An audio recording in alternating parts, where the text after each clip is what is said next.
A good morning and good weekend, everybody. Welcome into the Mining Stock Daily long-form episode for this week as we get you into your travels up to Toronto for this year's Prospectors and Developers Association of Canada PDAC conference for 2024. Hopefully you get a chance to listen to this on your drive, on your plane ride, anything to get you in, because it's going to be a busy couple days as always. It's always busy during PDAC time. Everybody's scrambling around, going from one meeting to the next. So I look forward to seeing as many of you as possible there on the investment floor and throughout the networking events. This week, we have the one and only Chris Taylor. You may remember him from previous acts, such as the CEO of Great Bear Resources. This is the first time Chris has been on the podcast since that sale of his company to Kinross. We've had a few updates from that Great Bear project since then from Kinross, so we're obviously going to talk about that. We're going to talk about the future of exploration and really what he's seeing on the horizon, given his ability to sell his company right before this market just really started to really struggle. So great conversation with Chris Taylor. Hope you can listen to it in its entirety. It's going to be awesome to get his perspective as we go into the next couple days of PDAC. Special thank you to Victoria Gold, to Fireweed Metals, Arizona Sonoran Copper, and Vizsla Silver for their continued support of the podcast, and I look forward to seeing as much of you as possible in the next coming days. Here's my conversation with Chris Taylor. Have a wonderful weekend. Safe travels, everybody. We'll see you in Toronto. Be well.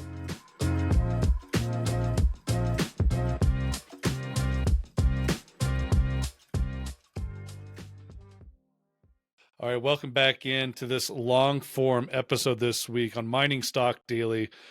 This is a guest that used to be very frequent on the podcast in 2021 because they just kept on hitting more high grade at their what was then called the Dixie project, a lot coming from the LP fault zone late that year as the story was anticipating to put out their maiden resource on the project. Turns out they sold that project to Kinross for almost $1.5 billion. And so it's great pleasure of mine to welcome in an old friend of mine and the listeners, Chris Taylor. Chris, welcome back to the podcast. We've missed you.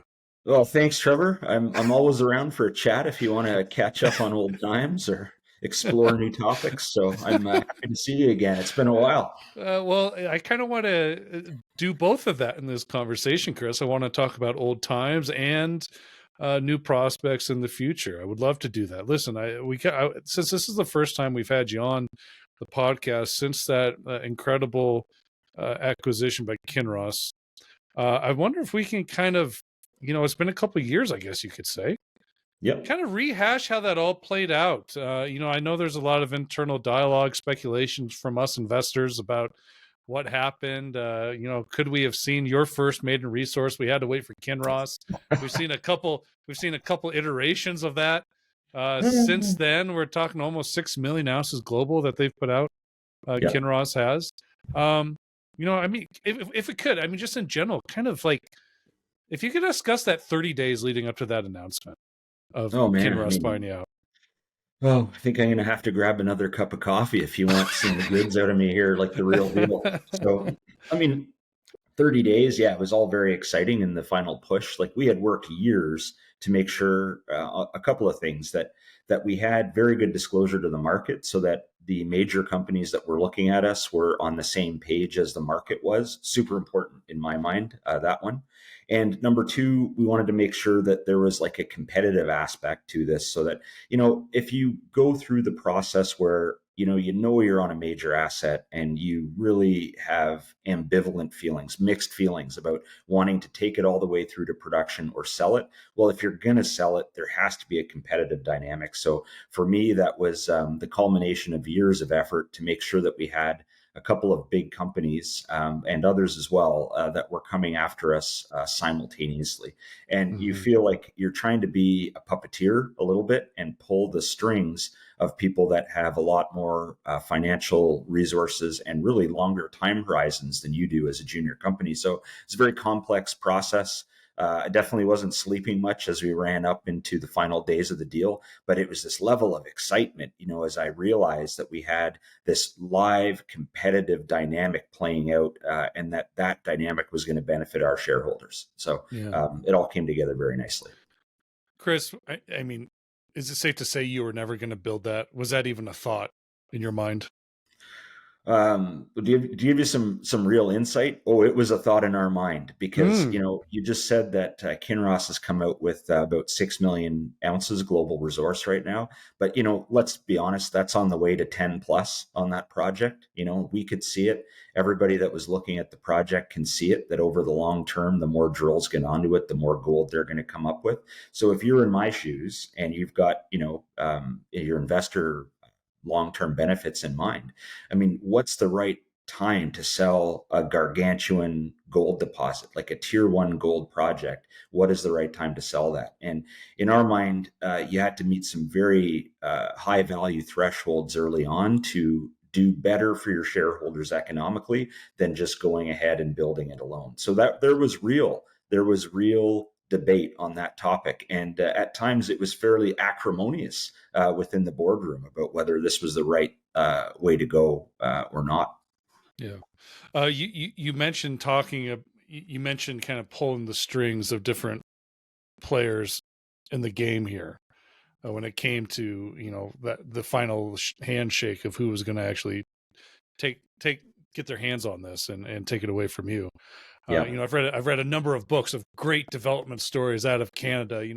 Hemlo, Voisey's Bay, and just the dynamics of the stories of everything that those micro moments of things that happened leading up to those final decisions. The Pez probably would have blushed to be a part of this conversation with Dixie had he been around.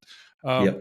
But what did you learn from previous stories such as those about keeping your cool, obviously being aggressive but not getting way out in front of your skis here? Well, that's a really good way to phrase it, actually, because it was my first time going through a major transaction like this. And I've always told people when you're sitting on a major asset like what we found at Dixie or is now the Great Bear Project, I mean, you're like a cowboy strapped to the back of a bucking bronco in a way. Like you don't want to F it up. And well, you just, this is family friendly language here. So that's really your feeling, is that you don't want things to get beyond your capabilities. But the way you get away from that as a CEO is by hiring experienced people that you can have in the room with you. Some of the people that were super critical in this would be like Bob Wooder, our lawyer from Blake's. He was very important to that process. Very experienced, sort of corporate, a lot of M&A experience under his belt. And then Mike Kenyon was somebody that I brought into Great Bear about a year before we went through the sale, and obviously very experienced there, previous CEO of Detour and what have you. And Mike has been through the sale process a number of times, and really the advice you get from gentlemen like that, 40-year kind of veterans of the industry that have seen it all arise before, is to really don't get too excited. Things can change on a dime. You have to be convinced, like you have to have deep conviction over your ability to develop a project on your own. And you have to be able to show that conviction and that capability to any sort of company that's going to try to take you over. One of the most counterproductive attitudes that a CEO can take is that this is a sure thing that we're going to go through a sale. And I guarantee you, whenever I hear that, people are proposing projects to me all the time, I am running away. As soon as you tell me that it's a sure thing that you've got a buyer, because know what, if you're the vendor, it's like selling your house. You can't go up to somebody on the street, hold a gun to their head and make them buy your house. You can't do that with a project either. You can make it as enticing as possible, and really you can go through the geological model and show how big it could possibly be, but you can never make somebody pull that trigger. Right. So it's all about being transparent and being seductive, as the owner of a major asset, and making sure that everybody is sort of on the same page with that potential valuation. So yeah, good advice gets you over that, keeps you from getting ahead of your skis, and make sure that you, have the patience and the wherewithal to benefit your shareholder group as much as possible. Yeah. uh, there's always those phrases in the investment community like red flags, and you're right. Like, oh, it's an automatic sale to a major, or when they start saying, district level potential, all those things. That's like, okay, well, you got to show me. And I think that it is almost hyperbole to a point. But you've stopped hearing that in the last year and a half because this market just doesn't support it. Honestly, you've stopped hearing it. That's good. That's good. Yeah. Most of the time it's not true, so I don't want to hear it. Yeah. So, But I do want to go back to the time because there was an interesting period about, I don't know, 3, 4, 6 months prior to that sale. And I can only speculate that Barrick was an interested party in this. And I don't know if you can say yes or no, or what your, what that non-disclosure agreement on your side says. But I assume Barrick was an interested party in the Dixie project because they kept on taking strategic investments in projects and land, surrounding it. And that really put a spotlight, back on Great Bear. And obviously there was a lot of momentum and, a lot of volume into the stock based on that speculation. And you saw a huge rush. Your market cap just surged once again. It kind of went through these ebb and flows in the 3 or 4 years that you were trading. But that was like, once like, okay, somebody's going to make a move. That's obviously out of your control. What Barrick does is out of your control. But can you talk to me about like how you were watching, this chessboard in the Red Lake district kind of start moving, and then also the response on your equity and how you were just kind of sitting back? What was in your control and what wasn't in your control? You're right about, I think I'm just going to let's speak in a little bit of generality, but first I will highlight the fact. I mean, it's in a lot of public disclosure. We had Barrick come in and stake up basically the district around us, right? Mm-hmm. So the belt of Confederation rocks that purportedly the Great Bear project sits in, that was acquired by Barrick over like this massive, many tens of kilometers land position. And effectively we were ring staked in that sense. And then, there was a lot of discussion at the time of, Barrick making a move into Canada concurrently with doing all the staking around our claims and everything. And, I'm watching this sort of unfold. Obviously, these are situations that I don't have any direct control over. And I think this comes down to CEO style, communication style amongst CEOs. And some CEOs are very much more forward communicating in terms of corporate strategy, and others are a bit more like cards closer to the chest, right? So, and you have to have some appreciation that within the industry, I mean, it's a highly competitive environment. The left hand does not know what the right hand is doing sometimes, and I don't mean that within an individual, I mean that as the industry as a whole. So there is an imperfect flow of information between companies, which is as it should be. So when I watched this kind of stuff unfolding with Great Bear, it did put us in a position where, despite the fact that we love the asset and we knew that given enough time, we could build the asset and really have a great mine, we knew that we were being put into play by the needs of the major companies around us. And this is in the context of strategic direction for these big gold companies and market focus, right? And market trends. So commodity cycle trends, other stuff like that. So when you're looking at a convergence of like a market commodity cycle beginning to get to the point where it's forcing M&A to begin to happen because shareholders are seeing that they have the cash reserves available, boards of directors are seeing that they have this cash available, it forces these companies into transaction mode. And they always say that they do deals against the market. They don't do deals against the market. Like they do deals within the context of overall market timing. So if you're watching the, the market ticker for commodities, or in this case, gold specifically, lining up in a favorable way, and you're looking at the boards of these companies lining up in obviously an acquisitive way, and then you look at the public messaging, the acquisition of claims and everything coming together, we were forced into seriously considering a transaction under like going off on that time. Where we had the advantage is that because our information disclosure was so transparent, we had a number of major producing companies and the market generally converging on the point that we were real and we had tier one asset level potential. And there's only a small number of tier one gold mines in the world. And it was clear to everybody that we're going to become one of these at the same time that all these other factors were pushing things together. So as I said before, I'm in the situation as a fairly young CEO, like in my early 40s at the time. And, I needed to make sure that I didn't screw this up. Right. So very, very exciting times for me, Trevor, to take advantage of everything in the proper way. Yeah, right. I can understand why you maybe didn't sleep very well the last month heading into that.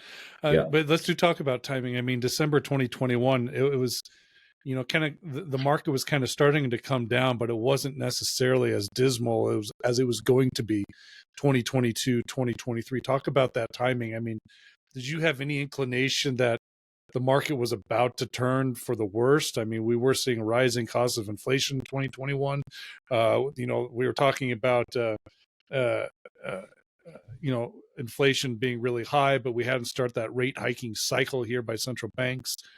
I mean, did you have any inclination about the timing of all that? Why December of 2021 was probably the best time you're going to have? Yeah, I'm not an economist or anything, but I'm also not blind or deaf or whatever else you want to say. So we were looking at this massive market distortion coming through with the COVID pandemic lockdowns and other government interventions, and it was pretty clear to me that this market distortion was going to have long-term effects. And I was worried, when you basically pumped a massive amount of stimulus into the economy, it was going to overheat things, and then we're going to be looking at some sort of what kind of played out. And again, I'm not an economist. My wife is, though. So we had some discussions about this. And, I felt like we were going to get into a cycle over the short term that, might be okay on the gold price, but probably wouldn't be good for the overall economy. And it's exactly what we saw. I was worried that if we had to go through an inflationary cycle through a mine building, bidding, and resource and feasibility studies and all that sort of stuff, we'd be looking at the cost base sort of getting away from us and looking at the requirement to raise a lot of money to do this work in very uncertain times. So my view was if we stuck with the program and built the mine and ended up going into production, we would go fully through the Lassonde curve. Right. So, and quite aware of how the Lassonde curve plays out. You get peak valuation around peak excitement around a new discovery. And then you go into this desert of despair while you go through the building process. And you don't get back to your real valuations until fundamentally you're in production and basically you establish that you have a viable project. And, any project in a developed nation, Canada, United States, or whatever, these are like kind of decadal enterprises, right? You can see Kinross going through it now as quickly as they can. And I knew that the value of the project would ultimately get to a higher level over time, but the share price would be at a lower level as we went through the financing steps and publication steps and really that sort of market malaise. You get the disinterest around quick money that brings in investment into this space. So we would have to go through the full Lassonde curve. So I was quite aware that we had a distorted market environment in place, something that we should take advantage of if opportunities were available. And these sort of decisions did come into play as the board worked through the sort of offers that came in that we had to consider. You did have an incredible opportunity there, in maybe the early fall of 2021 as your share price was just going bonkers because, Barrick was, as you said, moving in, staking a bunch of land around you.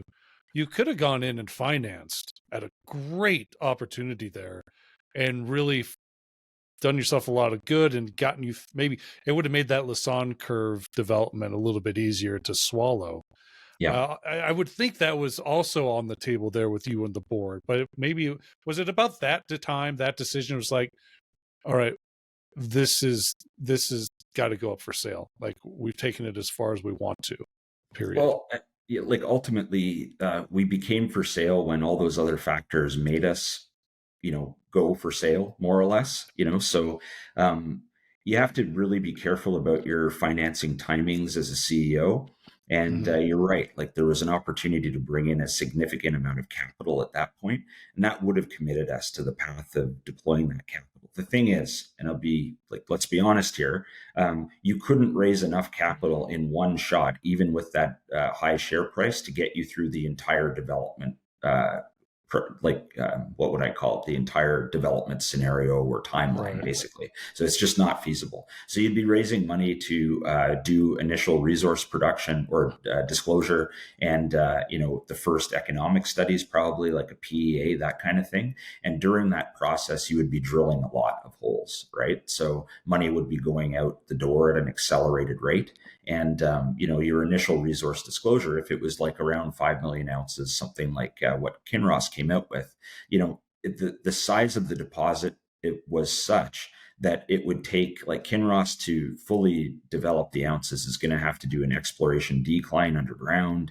They're doing directional drilling on it and everything right now. They're doing holes that are 1.5 kilometers long, and they're still hitting gold down there, like no problem, Mm. So we would have been in that scenario. The cost per meter rises for a company in our position, and it just would have been. There's no way to avoid it, despite what you say being accurate. You're totally right. We could have raised a lot of money. It never could have been enough money to get us all the way through to production. So we had to take that in context when we made a decision to sell. Yeah. Chris, the great saying out of House Street is "You're only as good as your last deal." So this deal was pretty good, but That's it life. also, yeah, well, but it also comes with some risk, right? I mean, Yeah. you're still young. I mean, obviously, I don't think this is going to be the last we hear of Chris Taylor, but it also comes with a big bag of expectations. Yeah. Talk about kind of how you have approached this repertoire and of yours since this, what the expectations you are hearing from other investors that can't wait for the next Chris Taylor deal, the next exploration package, how it really has changed the reputation on exploration, you know uh, in such a young age. Well, I'd say, yeah, well, great question. And I think the first thing is you have to be patient. It's like looking for a marriage. You generally don't get married to the first person that you're dating because you have to see how you get along with people. I've had a lot of projects thrown my way over the last 2 years since the end of Great Bear, like a lot. And my criteria are pretty stringent because I don't want to get involved in something that's like as risky as what we had with Great Bear when it got started. But I don't want to go down the route where we're buying a fully valued project, Berkshire Hathaway style, fair price for a leading asset, because I don't see the opportunity there in the same way for the kind of growth that we experienced with Great Bear either. So I've been looking at projects that would be a compromise of already having a lot of data. Even at the Dixie project with Great Bear, we had over 100 drill holes that we could work with when we started the Mm-hmm. project. And that gave us Bob Singh, our VPX, it gave him enough data to make the first computer models that showed what the potential of the project was. I would like to sink my teeth into something that's substantially drilled. And the real opportunity is something that also has that transformative character too. Like, you have a new idea about the property, you have a new idea where it can sort of generate a significant improvement to what the current valuation is, and there is that sweet spot. So these projects exist, but they're not quite like unicorns. They are out there. You can find them, but you have to be very careful with the kind of project you get involved with. So I've spent 2 years now looking at a number of assets. I know this year I am doing some site visits on projects that have gone through sort of the first levels of approval of Hmm. my own sort of evaluation process. And that should give me an idea whether I want to proceed on any of those. The other thing I did was I recently bought a little shell company, a little junior company, a CPC, like capital pool company. So it's like a junior listed entity.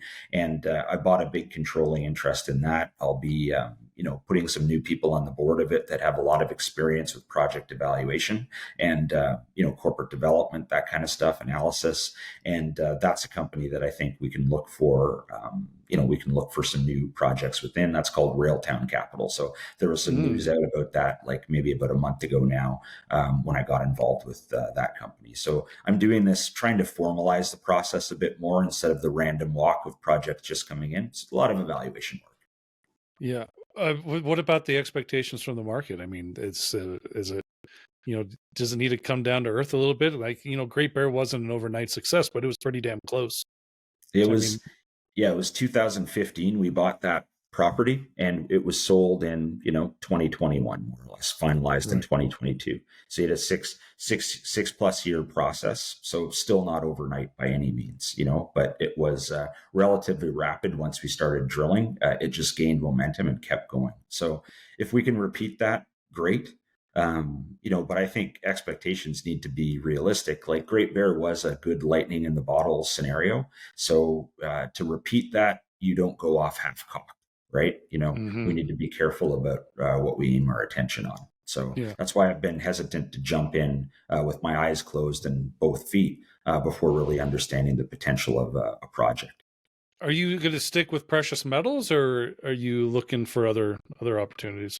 The two things I like best are gold, more or less, and copper. So I started off my career with Imperial Metals, which was a copper explorer and producer, and drilled a lot of porphyries in my time. I'm the chair of a company called PDAC Copper now, which has a number of copper discoveries in central BC. So I like copper and I like gold. Those are two assets that I think on a personal basis, I have enough expertise, enough experience, and enough really understanding of to add value. Other commodities I like. I do like uranium as a commodity. I think it's going to have a bit of a comeback. But at the same time, I'm not an expert on that commodity. I wouldn't be running a company on that basis because I'm not any more special than the average geo out there in that.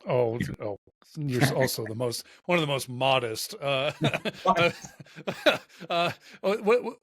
so maybe let's piggyback on this porphyry idea here, Chris, because obviously you've worked in porphyry exploration. You're the chairman, Kodiak, that continues to drill and explore porphyry deposit in British Columbia.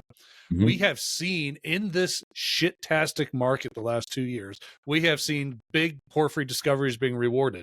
If there's one silver lining in the last 2 years, I would maybe say that would be it. This wasn't the only positive stories, but markets were rewarding stories. Like, so maybe talk about what are the opportunities for you and your colleagues to go back and look for porphyry projects that kind of meet the criteria that you laid out here just a few minutes ago about what you would want to see. Where is that fruit? Maybe what jurisdictions do you like here? Where is the best opportunity to maybe pick up something that's base metal with precious metal kicker rich and that porphyry type of mineralization?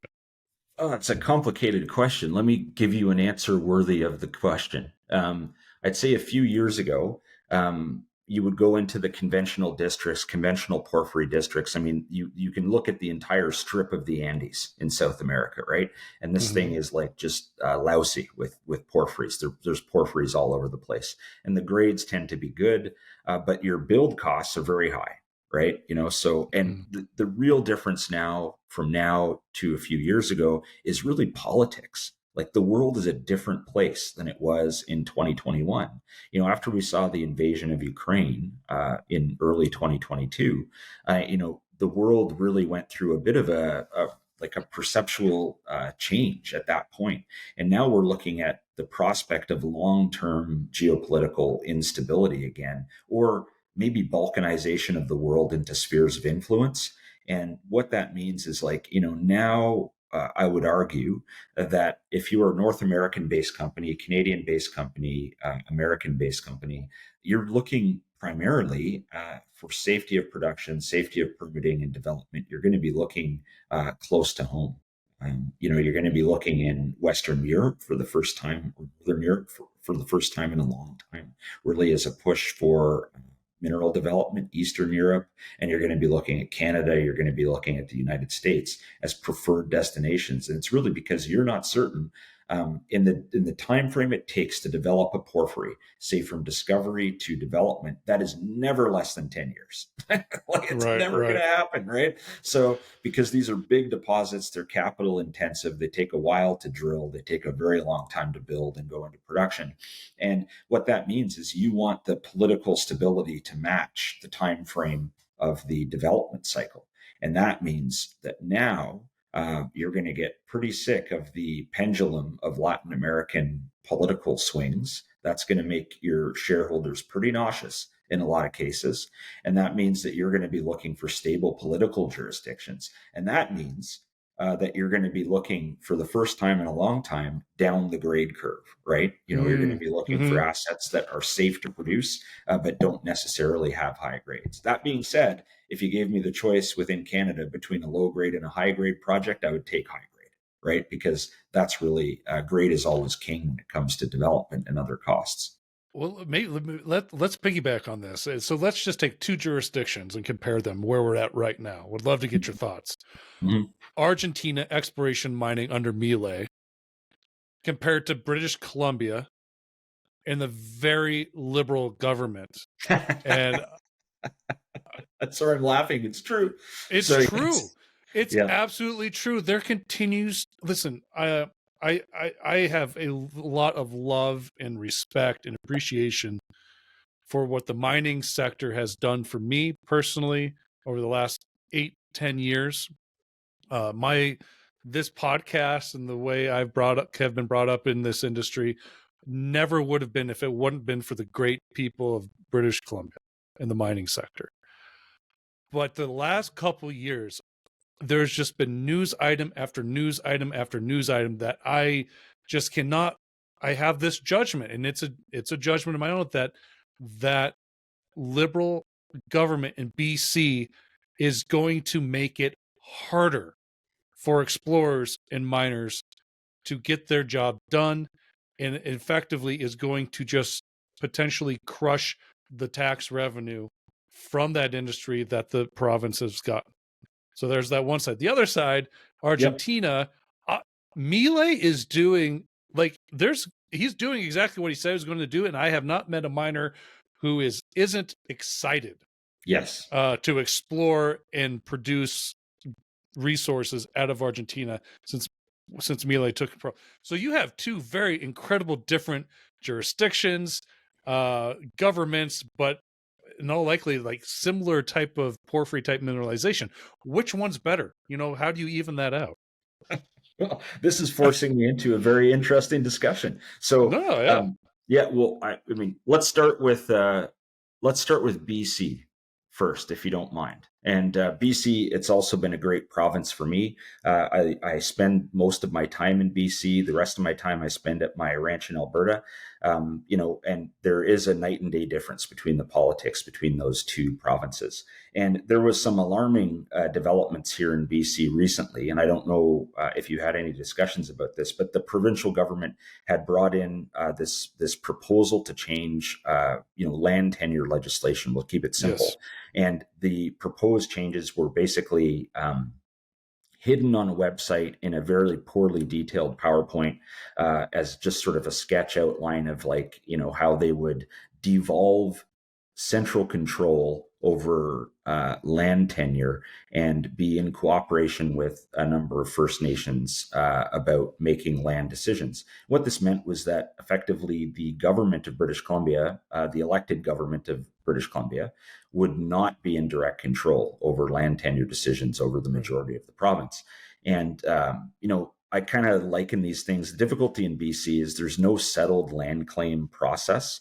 So unfortunately, when the province was put together, there weren't treaty agreements in place with most of the First Nations groups. There were some, but there isn't you can't go and have a final definitive settled map of who has which First Nations have control or claim to areas. So you can find a map that shows the claims, but in some areas you can get 20 or 30 different groups that have overlapping claims to an area, and the government is not willing to step in and sort of settle which ones have final claim or not, in the same way that some jurisdictions make that much more clear. So this is an ongoing process, so it's a bit more of a hurdle for companies to overcome. And I made the analogy the other day, like you can run a marathon by yourself, right? If you train a lot, you can run for whatever. In my case, it would be many, many hours to get that done. And conceivably, you could run a marathon with your leg tied to another person's leg, and you could do a 3-legged race and still manage to run that marathon. What you can't run a marathon with is your legs tied to like 20 other people, right? You're never going to be able to get a herd that's has competing ideas and interests to go down the road together and really, make that race work out. And so when you're trying to permit a project, trying to advance it, and you're trying to fairly share the economic benefits from that project based on the impacts that project has, very difficult if you don't know who you're going to be cooperating with, or that changes during the course of that process. So British Columbia, great mineral endowment. I think over time it will have to be sorted out. There are some positive moves from the provincial government. You had David Eby, the premier, talking about how they have the desire to push forward this sort of critical metals agenda and facilitate and accelerate critical metals project, sort of permitting and production. So that's great. I love hearing that. And I hope that sort of process continues. They were also the last province in the country to do it, which is shocking. Yeah. I mean, I'm trying to give some credit where it may be due. Sure. Fair enough. Sorry to interrupt. Yeah, no problem. So I like seeing those type of moves, right? And then it really concerns me when we have at the very same time confusing legislation that would really be very difficult to enact in principle. And I understand the reasoning behind it. The UN DRIP policies have been brought into place, and we want to make sure that we have meaningful consultation. But then the irony was the government didn't do meaningful consultation with its non-Indigenous population. It posted this proposal to more or less an obscure corner of the internet, and then it took law firms and other impacted agents to point out that these sort of proposals were being brought in place. And I think the desire at the time was that, if I went in, I'm gonna rant for a second. I hope you don't mind this. So. No. Informed consent is super important when you're advancing a mineral project. I could not go into a community in, say, northern BC or northern Ontario or anywhere and just put a notice on a cork board in the convenience store that I have a public meeting to discuss a project, and it's going to be at 6:00 this evening, and then say, well, nobody sees it, nobody shows up. And I was like, well, I made a public notice, so I fairly informed everybody what our intentions were. That is BS. There is no court in any country that would consider that to be fair and free informed consent about a project. But that's basically what the provincial government tried to get away with here in BC, was proposing major legislative changes, but not doing enough consultation with the public. And the good thing is, after the pushback on this, all that proposed legislative change has been now withdrawn. And there was a note by the minister the other day about how it was because of misinformation being spread and all these other things. I don't believe that. Really, they tried to rush a consultation process with 95% of the population of the province and the Indigenous people that were also not given time to interact with this. And it was a rush process, and I'm glad it's been put on hold, because something better can definitely be put in place. So that's BC. For one thing. So we see a desire to make things better, and then conversely, we see sort of mismanagement of how those changes are going to be put into place, right? Right. And now, Mile, Argentina. He's going to be like Time Magazine's Person of the Year for so many libertarians. It's going to be amazing. It's unreal. And I told my wife, so you want to know some of what I did over the 2 years since selling Great Bear? Unfortunately, a lot of that was reading material on the internet about international politics, and going to sources like Twitter, which is now X under Elon Musk, which I think it's great that he bought that platform, and there was less censorship now that people could express opinions about different topics. I think his wording was like the world's town square or something like this, where people could actually voice ideas. I always think communication is the most important thing, and that people just talk to each other, right? So I saw so much about Milei when he got elected in Argentina. And oddly enough, I've had some really interesting meetings in Argentina in my time too. Like at one point over 10 years ago, I was down in Mendoza province meeting with the governor of Mendoza province about a porphyry copper project. And Mendoza, if you're aware, is one of the main grape and wine producing regions of Yep. Argentina. So all these Yep. wonderful wines are coming from the base of the Andes, in Mendoza. And I was looking at a porphyry project right up in the mountains above one of the major wine producing regions. And I remember the governor telling me at the time that oh yeah, we're going to get these changes through Parliament any month now. After that, we're going to be able to kick into mineral exploration and mine development and everything. And it never happened. So great looking geology, zero chance it was going to go through. But the mineral endowment in that country is phenomenal. As we all know, and we know that there are active mining provinces there, and we know that it's very different province to province on whether you can get a mine built or not.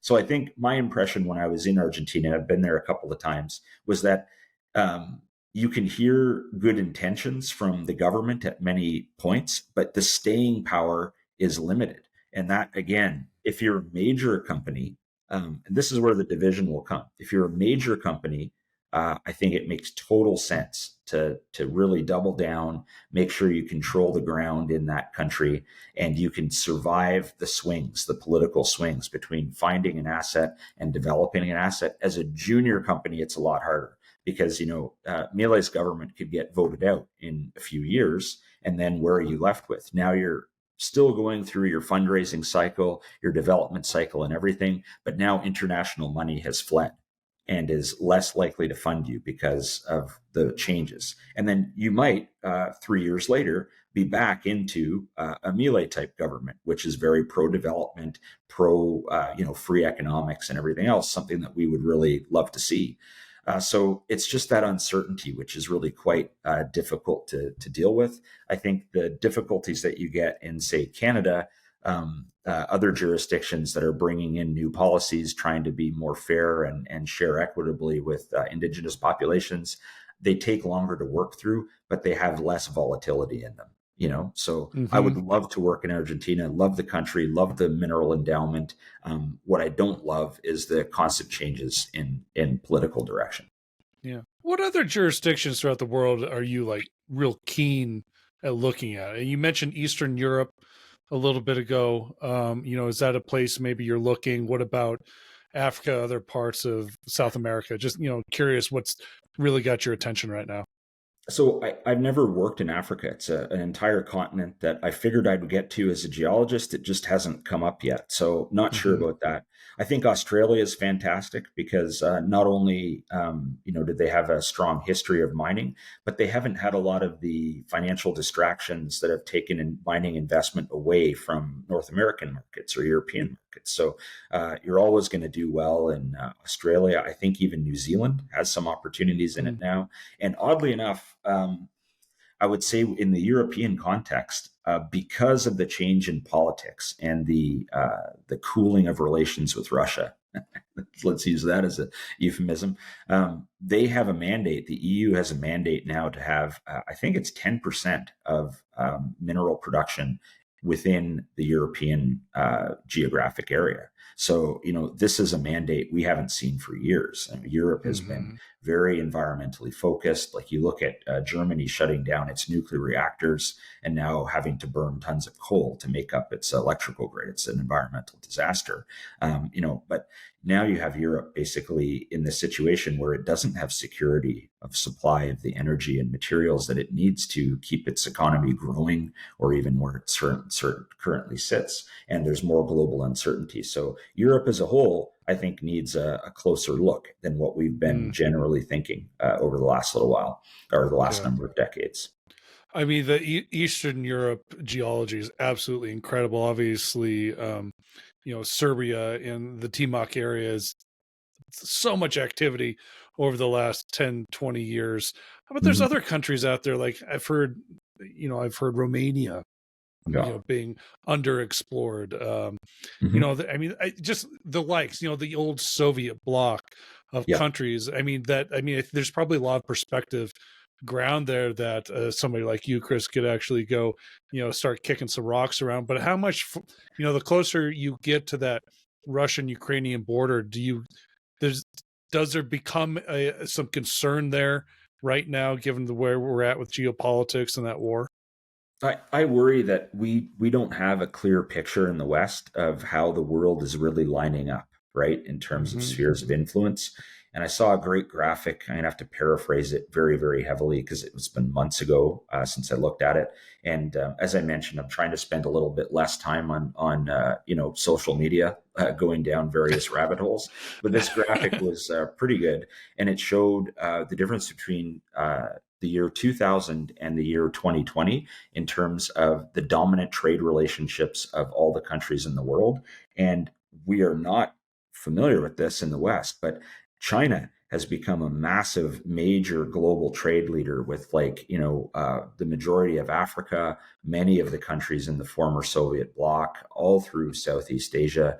And in 2000, over 20 years ago now, we would see that the map would look totally different. America and the West would be the dominant trading partners. So, money talks and BS walks, and the money that's changing hands around the globe right now is not as focused on the West as it was, when I was getting out of my undergrad. Mm-hmm. So I think we need to be very aware of that, and so the geological endowment of these areas, it's going to be, how would I say this? Because some of these jurisdictions have looser environmental and permitting regulations than we do in the West, they're going to become very appealing targets for exploitation.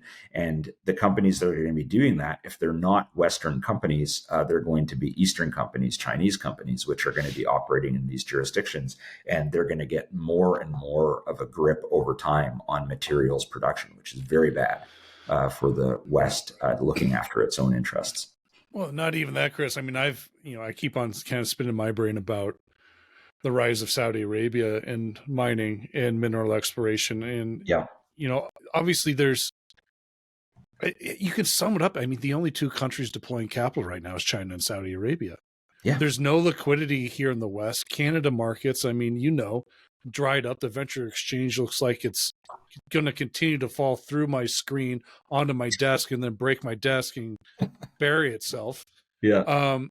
There's maybe the United States markets, maybe obviously there's a little bit more liquidity there, but it's so centered on tech stocks and the Yep. Mag 7 and Yep. and money markets. Actually, there's a lot of money markets. Yep. But really, if you're a resource CEO, Mm-hmm. you're watching China and Saudi Arabia and you're almost thinking that's the only two places where you can go to find capital. But that's a double-edged sword right now. Yeah, it can be. Yep. Yeah. Yep. So is it what is the risk right now of taking or accepting capital? China, we'd probably maybe say China, because that kind of depends. Sino Resources getting a higher bid from Yintai. I think it was Yintai, Chinese. I think you could obviously get away with that because that project's in Namibia. Yep. But if it was in Canada, there's no way that would happen. We've seen No. the Canadian governments block Yep. those deals. Yep. But in the long run, what is there a risk of taking Saudi money? Maybe focus on that. Well, that's again a complicated question. It's really going to depend who your partners are, what their timeframes are. I think about this whenever we take money from an institution of any kind, and you're asking a guy that sold, in US dollar terms, $1.5 billion company that was 65% retail shareholder owned as it went through transaction. I'm not aware of any other company that retained that retail shareholder base going through a transaction of that size. Usually the institutions are the dominant shareholders at that point. And the reason I focused on retail is because I know a lot of institutional investors and they're great guys, but ultimately they are very much beholden to market forces. And you end up with like sellers that you don't have the ability to control. Whereas with retail, as long as you keep a good communication relationship going, you're able to control market dynamics a little bit better just because people have more staying power. So, Right.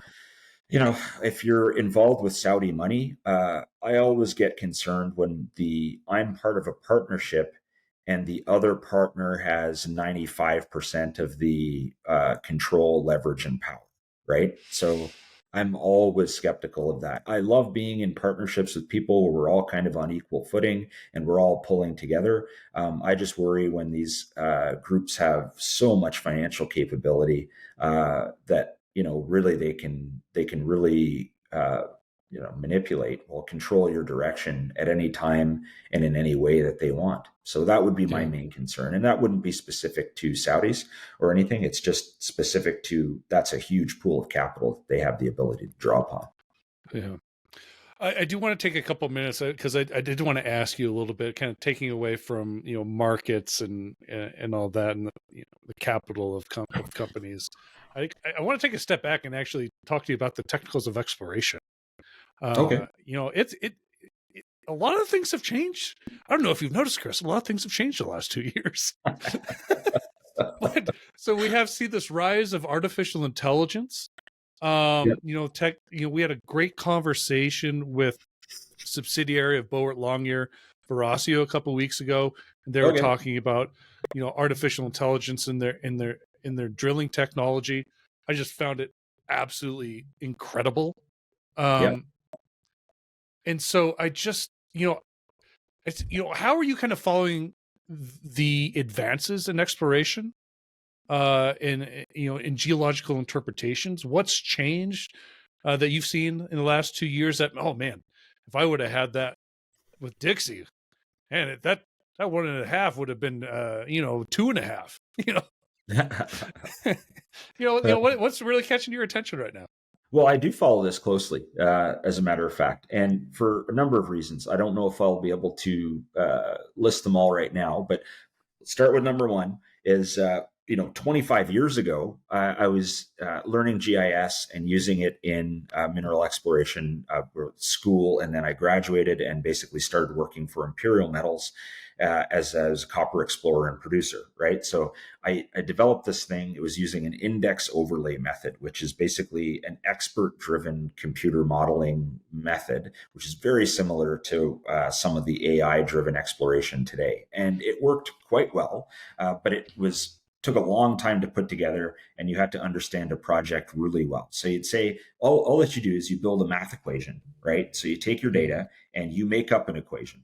No joke, you actually make up the math, but it's very simple elementary school, high school math, where it's like 4x plus y minus c cubed equals whatever, a number. You develop this like number scenario, which ranks prospectivity or any other characteristic across a project. And I did a lot of that and it works, but it's time consuming. Mm-hmm. And I've always been wondering in the back of my mind, like, how do we automate this process so it's a little bit more like watching Star Trek? Star Trek, the Enterprise pulls up in orbit around a planet and they know how much life is there. They know where the major mineral deposits are. And, I did a little bit of this work with remote sensing, like you're looking at satellite spectra that you have different, raster outputs for, and you're incorporating that into these models to do a ranking system. Well, I imagine, the Enterprise has a lot of AI capability and it's using frequency outputs and measurements from the atmosphere and soils and all this, and instantly making a best chance model that is now being regurgitated to ensign whoever right on the looking at the screens. So I love the opportunity of putting AI into geological exploration in the sense that geos these days, geologists, we don't have the time. And the reason I say that is because in the 1980s, if I wanted to drill a project in Nevada, for instance, I would fill out a piece of paper, send it to the BLM, and then it was an informational exchange between me as the operator and the government as being informed so they could keep track of what's going on. This would be the same. I'm here in BC. I want a drill permit. Well, my permit is the requirement that I fill out a piece of paper telling them what I'm going to be doing and where I'm going to be doing it so they can keep track. Over time, over the last 40 years, it's gone from informing what's going to do to seeking permission, right? And now, whenever we do work, we have to tell you where the drill holes are going to be. We have to do, surveys of the wildlife, the flora, the fauna, and then we have to remediate immediately. So I can't tell you I'm going to do drilling in this area. It's 2 kilometers by 1 kilometer. I have to tell you before I know what's in the ground. Imagine, before I know what's in the ground, I'm going to tell you where my drill hole collars are going to be, right? Very, very onerous. And now during that process, my geos are not going to be just working on like analyzing data and working on finding more material. They're going to be doing control work, supervision work on the environmental surveys. They're doing a lot more paperwork as they have to go into the areas beforehand, during, and after. There's constant inspections around safety and environmental impacts. We make sure that we have a lot of engagement with First Nations, other Indigenous groups, basically, so that they're up to date all the time. So if you raised, like, let's make this really simple. If you raised $10 to do your mineral exploration program in the 1980s, probably $8 went to mineral exploration. Today, depending on the size of the project, bigger projects, a bigger proportion goes to the actual work, and a smaller is the overhead of administration. Small projects, the junior part of the industry, if I raise $10, maybe 5 go into real work and 5 go into administrative burden. So your capital deployment efficiency is way less than it was years ago. What this means is that geologists now aren't just doing the work of finding ore deposits and being the pipeline of future economic development. The geologists now are multi-element managers of a very complicated project with a lot of paperwork and administration involved. And that means that they don't have the time to do the creative thinking that we used to be able to do.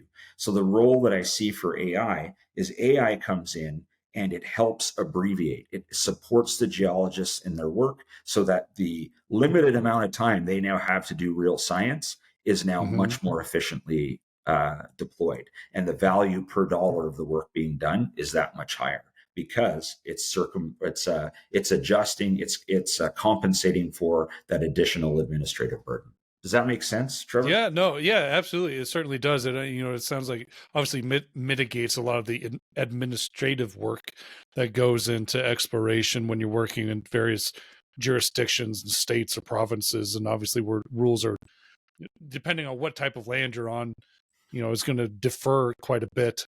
I think a lot of people would love to see something like that and work with the U.S. Forestry Service to, cut that time in half. If maybe if 20, cut it in 20%, right? But no, absolutely, totally, I totally get it. I think that data about the the length of your dollar spend, how that's changed over the last 40 years is absolutely, it's really interesting. But I keep on thinking, it's like, the returns in junior mining were so much better in the 80s and the 90s, and they've just been depleted the last 20 years. And yeah, your hands are up in the air here for people that can't see. It's like, maybe is it?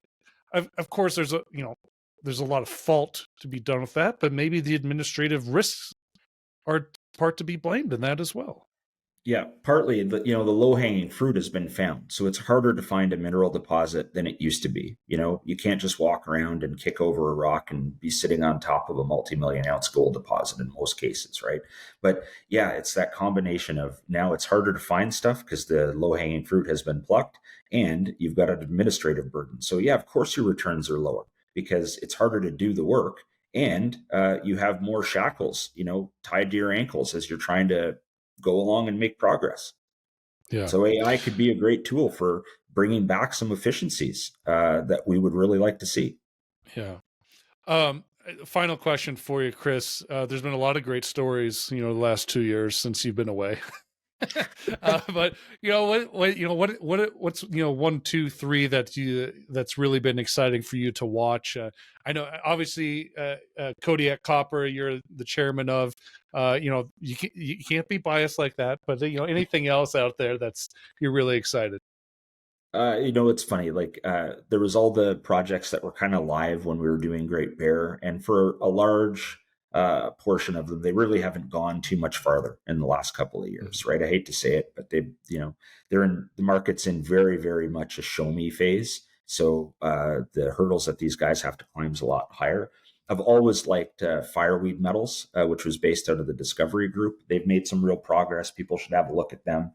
Brandon McDonald, their CEO, is a really bright guy. I've always enjoyed sitting around and chatting with him. And then, my friend Callum, who was involved in Great Bear previously, he is now over at Snowline Gold on their board. And Snowline was a great discovery story. And I remember I was quite skeptical before I met their CEO and actually looked at the core at the BMO conference. I think it was last year. And I could see that, indeed, this was like a legitimate type discovery. So, that's one that I really like the look of as well, in terms of, in terms of actual gold endowment in the ground that is not it's not being manipulated like that is it's pretty good, so any thoughts on the Idaho land rush after that porphyry discovery?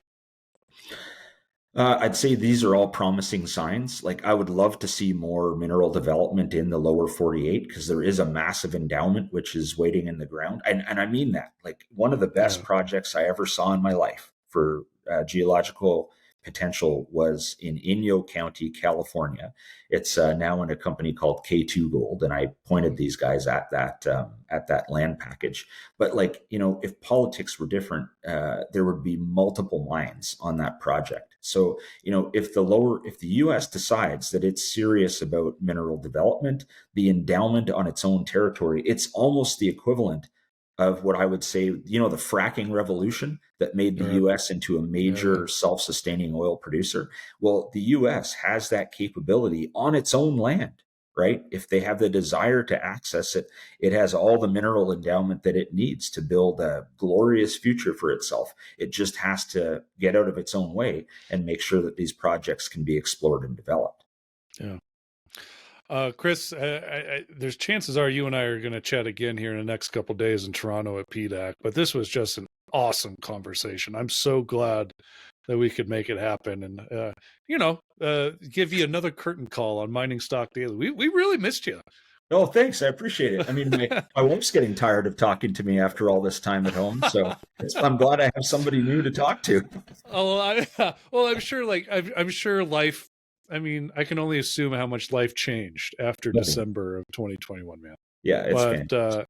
I trust you and the family is all healthy. It sounds like you're ready to jump back into the business a little bit, but we're going to wait news of what exactly that looks like, and we'll hold that conversation for another time when it's more appropriate. Okay, well, thanks, Trevor. I'm happy to chat anytime, and I look forward to seeing you in a few days. All right. Thanks, Chris. Have a great weekend. Safe travels.